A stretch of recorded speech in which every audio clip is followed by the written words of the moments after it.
Olá! O Centro Paula Souza apresenta o podcast Provocações Sociológicas, do curso Moda e Sociedade. Reflexões possíveis. Tenham excelentes aprendizados. Olá, meu nome é Gabriela Lanza Porcionato, eu sou doutora em Ciências Sociais pela Unesp Araraquara e hoje a minha contribuição é debater a questão de gênero.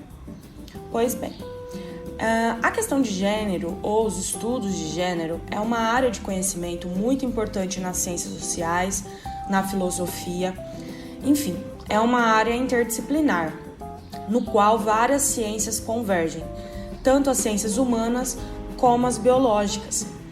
O conhecimento que vem sendo produzido sobre essa questão não pode ser menosprezado. Esse conhecimento é muito importante para a gente ampliar o nosso olhar e o nosso entendimento sobre a questão de gênero, não só no Brasil como no mundo, mas também no ambiente escolar e familiar. Então, eu gostaria de começar a minha contribuição com uma afirmação famosa, que é: ninguém nasce mulher, torna-se mulher. Essa frase é da Simone de Beauvoir no livro O Segundo Sexo. Bom, então, o que tem de tão importante e fundamental nessa frase? Eu destacaria dois termos, para além do termo mulher, que eu vou falar um pouco mais sobre isso no segundo momento da minha fala. Então, os termos são o termo nasce, do verbo nascer, e o termo torna-se. Aqui a autora, ela está lidando com duas concepções de pensamento, do nascer ligado à biologia, à fêmea, aos órgãos reprodutores do sexo feminino, e o tornar-se, da filosofia, portanto, algo que é tornado por N motivos, razões e circunstâncias não é natural, ele sofre um processo. Tornar-se remete à ideia de um processo de continuidade e complexidade. Pois bem, mas então a mulher já não nasce mulher? Nós nos perguntaríamos. Se um bebê nasce com órgãos reprodutores femininos, esse bebê já não é uma mulher? Para Simone de Beauvoir, não. Porque o ser mulher para a autora não é baseado no órgão reprodutor, mas em uma construção social, cultural e datada, no tempo e no espaço. Portanto, culturalmente, socialmente, é que esse bebê que nasceu com órgãos reprodutores ditos femininos será inserido em uma sociedade com várias instituições que irão ensinar esse indivíduo o que ele é dentro dela, qual o papel que ele deverá assumir dentro dela. E essa dita formação, entre aspas, acontece em várias instâncias, na família, na escola, no trabalho. E aí, como mulher, ela vai ser ensinada a ser mulher, vai aprender a ter características que são ditas femininas. Então, o que eu quero destacar aqui são duas categorias fundamentais: a natureza e o gênero. Quem define gênero é a natureza? Então, para brincar um pouco, quem define gênero é o chá revelação? A resposta é não. Porque os estudos de gênero estão aí para a gente entender o que é gênero. Em última análise, quem define o que eu nasci é a sociedade e o tempo na qual eu estou inserida. Então, o convite hoje é darmos um passo atrás do chá revelação, do menino ou da menina, e nos perguntarmos o que significa ser menino e o que significa ser menina. O que significa ser uma jovem, moça, mulher no Brasil de 2021 e o que significa ser um homem, um menino no Brasil de 2021. Assim, para retomar o que eu falei antes, é importante a gente tentar traçar um comparativo, como por exemplo, o que significou ser homem no Brasil pré-colonização, indígena. Ou seja, nós temos civilizações e recortes de tempo e espaço no qual ser homem significam coisas diferentes. Outro exemplo é o ser homem da França no século XVIII, a partir dos anos de 1700, Então, na corte francesa, por exemplo, ser um homem era usar pó de arroz, batom, meia calça, peruca. Ou seja, se você andar na rua hoje e trombar com alguém assim, talvez você não considere esse indivíduo como um homem, não é mesmo?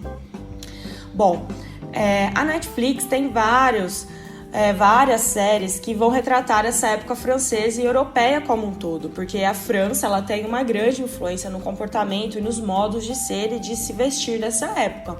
Então, os professores de história e de história da moda podem me ajudar um pouco mais nessa questão. Enfim,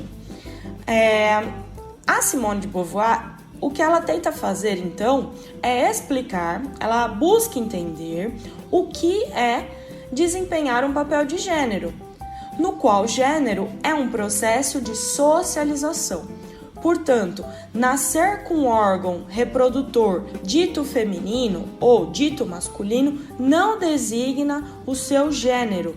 Esse é o pulo do gato da autora. E aí, quando eu falo sobre isso, nós entramos na segunda parte do debate, que é o papel de gênero. E, por exemplo, nós temos várias entradas para pensar o papel de gênero. A jornada de trabalho é uma delas. Então, se vocês pegarem os dados lá de 2019, nós vamos ter que, em média, né, o trabalho doméstico ele vem sendo desenvolvido 21 horas semanais para as mulheres e 11 para os homens. O que isso quer dizer? Que as mulheres têm o dobro de cargas de trabalho doméstico que os homens. Ou podemos falar em papel de gênero se trabalharmos, se discutirmos questões sobre violência. Violência restrita a gênero. Então, o recorte de gênero, ele nos permite entender o feminicídio, que é o crime contra a mulher, ou seja, pelo simples entre aspas, fato de ser mulher. Fato motivador do crime é que são mulheres, e o Brasil é o 5º país em morte violenta de mulheres no mundo. Então, para ajudar um pouco mais nesse debate, eu sugiro a leitura de um ensaio da revista de biologia, publicado em 2012, fácil, acessível e que vai falar sobre sexo e gênero. Então, esse ensaio ele chama Corpo, Gênero e Ciência na Interface entre Biologia e Sociedade. Foi escrito por 2 pesquisadores de 2 grandes centros de pesquisa da USP, um da área da educação e outro da área de biológicas, que nos ajuda a entender o que é gênero e o que é sexo. E o que entendemos por homem e por mulher, ou por masculino e por feminino na sociedade contemporânea, como também ao longo da história. Então, esse ensaio, ele é de livre acesso e ele pode ser trabalhado em sala de aula, ele tem uma linguagem fácil, acessível. E ele pode ser usado como bibliografia, porque o próprio ensaio, ele cita vários estudos e uma vasta produção bibliográfica para aprofundar esse assunto. Então, por exemplo, ele vai apresentar como se estruturam as concepções de sexo e gênero e dizer que essas concepções, elas estão na base do pensamento científico moderno. Então, em meados do século XVIII e XIX, nascem diversas noções sobre sexo e gênero que até hoje influenciam nossa forma de compreender as relações de gênero e sexualidade. Tais concepções científicas a respeito do corpo e do sexo nunca estiveram, segundo os autores, isentas de juízos de valor. As ciências médicas do século XIX, por exemplo, representam o corpo feminino como incompleto, doente e instável.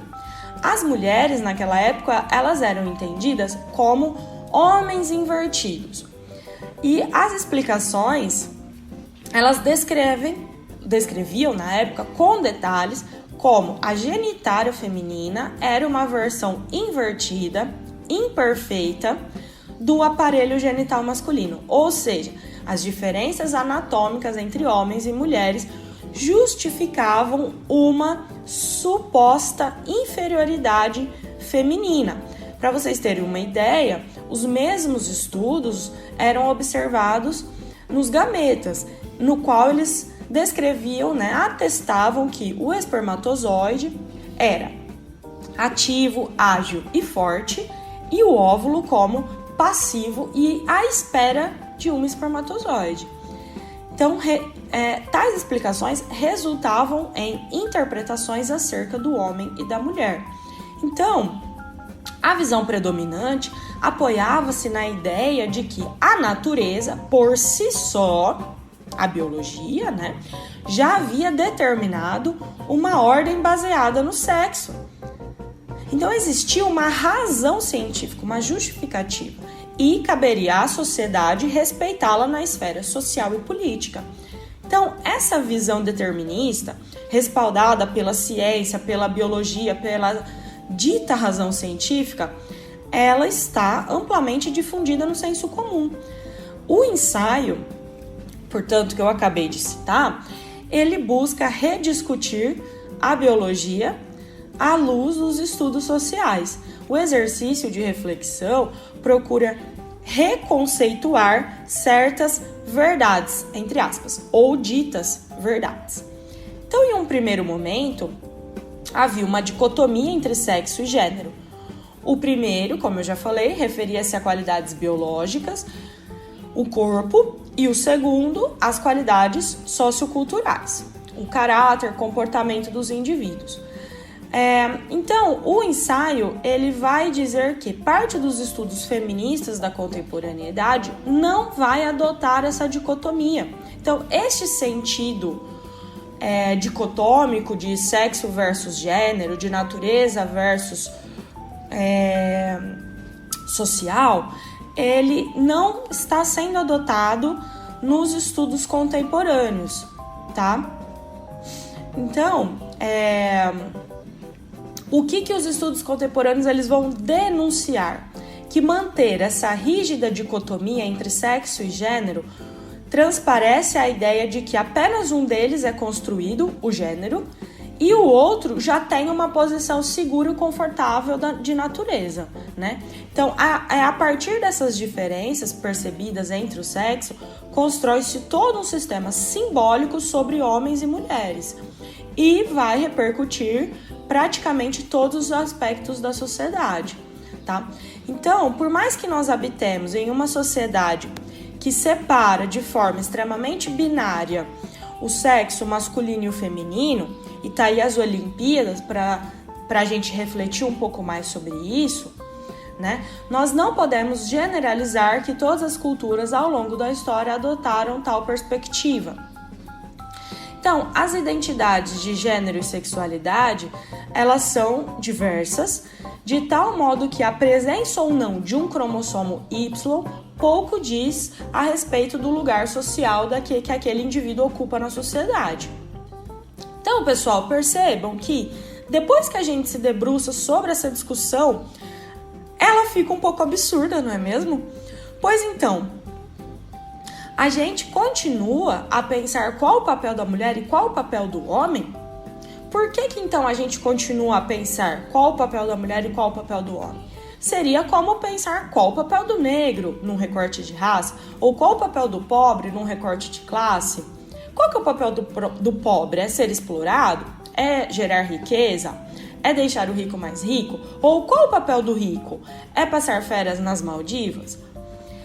E mais, eu faço um segundo convite, que é pensar as consequências de se pensar esse papel. Entender onde a gente chegou por ter essa crença, por acreditar nesses papéis. Por exemplo, nos papéis de raça, escravidão, nazismo, encarceramento em massa, nós podemos dizer. Então, pensar esses papéis sexuais chega a ser um absurdo, beira o absurdo, porque homens e mulheres são categorias socioculturais construídas historicamente a partir de práticas, sentidos e significados que, em determinado contexto, nomeiam o que pertence a um universo masculino ou feminino. Então, para concluir, pessoal, o objetivo que eu trouxe é pensar que o gênero é uma construção social e que o ser humano com marca da fêmea não configura o outro do homem, não configura um segundo sexo. A mulher é só mulher, que em determinadas condições específicas da sociedade foi transformada no outro do homem, no segundo sexo. O primeiro seria o homem, o masculino. Enfim, tem um texto da Márcia Tiburi em que ela vai se perguntar. O título do texto é uma pergunta: quem tem medo de Simone de Beauvoir? E aí, ela faz várias indagações e eu gostaria de destacar umas aqui para vocês. Quem nunca se sentiu incomodada por ser marcada como mulher antes de ser uma pessoa como qualquer outra? E ela vai mais fundo ainda. Ela vai dizer que a vítima feminina é forjada dentro do patriarcado. E agora eu cito uma frase dela: uma mulher frágil desperta o desejo de fragilizar. Então, uma vítima em potencial é um convite para a agressão. Por isso, diz Márcia, cabe perguntar com Simone de Beauvoir como a mulher faz o aprendizado na condição de frágil e de vítima.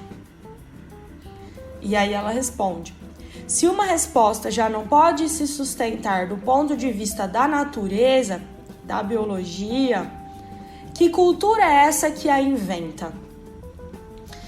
Então, eu deixo essa provocação, essa problematização em aberto, para a gente pensar sobre isso e desnaturalizar, desnudar questões, relações de poder e dominação que nós ainda vemos e ainda vivemos nos dias atuais. A minha contribuição é essa. Até mais!